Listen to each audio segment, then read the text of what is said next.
continuam me acusando de um golpe? Agora, o golpe é porque tem uma minuta de um decreto de estado de defesa.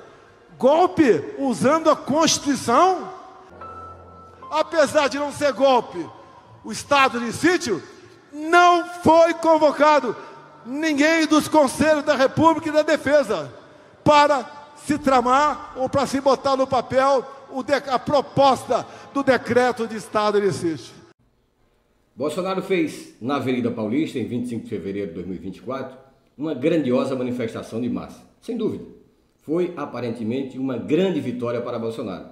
Mas qual o real significado daquela estrondosa manifestação?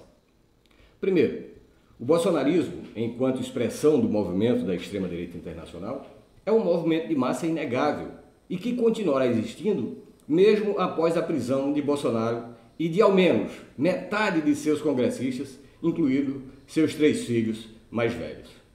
Segundo, no que pese a grande manifestação em seu apoio, individualmente Bolsonaro saiu muito mais vulnerável, pois durante seu morno discurso, comparado com tantos outros em que insuflava massa contra as instituições do Estado, pessoas individualmente e, consequentemente, contra a democracia, Bolsonaro assumiu conhecer a minuta golpista.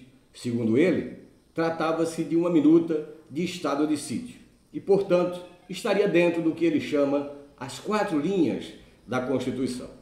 Acontece que no estado de sítio, conforme o artigo 137 da Constituição Federal, o chefe de Estado tem o poder de suspender temporariamente os direitos e as garantias individuais dos cidadãos e também dos poderes legislativo e judiciário, ficando submetidos ao Executivo. Tendo em vista a defesa da ordem pública, ou seja, o presidente da República tem um controle total sobre os outros poderes republicanos. O estado de sítio só pode ser decretado em função de, primeiro, comoção grave de repercussão nacional ou ocorrência de fatos que comprove a ineficácia da medida tomada durante o estado de defesa. Segundo, declaração de estado de guerra ou resposta à agressão armada estrangeira. Nada, absolutamente nada disto ocorria. Portanto, Bolsonaro, sabendo de uma minuta golpista, deveria ter dado ordem de prisão aos que lhe sugeriram tal decreto. De outra forma, aparece mais um crime para Bolsonaro, o de prevaricação. Não obstante, em sua fala na Paulista, Bolsonaro demonstrou ter total controle sobre a massa de seguidores, pois, como ele recomendou, não havia na manifestação um único cartaz pedindo golpe militar ou atacando as instituições, como noutras ocasiões apareceram tantos. E isto revela para a Polícia Federal e o STF que as manifestações anteriores, agressivas como foram, tinham a orientação de Jair Bolsonaro. Demonstra também que as multidões em frente aos quartéis, após a perda da eleição presidencial de 2022, foram orientadas por Bolsonaro e seus militares golpistas. Olha, esses fatos complicam e muito a situação jurídica de Jair Bolsonaro. Terceiro, Bolsonaro participou ontem, provavelmente, de sua última grande manifestação de massa antes de sua prisão. O que se questiona agora é quem será o herdeiro de seu grande espólio político. O governador de São Paulo, Tarcísio de Freitas? Michele Bolsonaro, se não for presa? Bem, essa é uma preocupação para Valdemar Costa Neto e os bolsonaristas.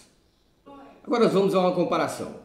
Vejam, em 279 a.C., Pirro, rei e general de Épiro, em guerra com o Império Romano, conquistou uma vitória na Batalha de Ascolo.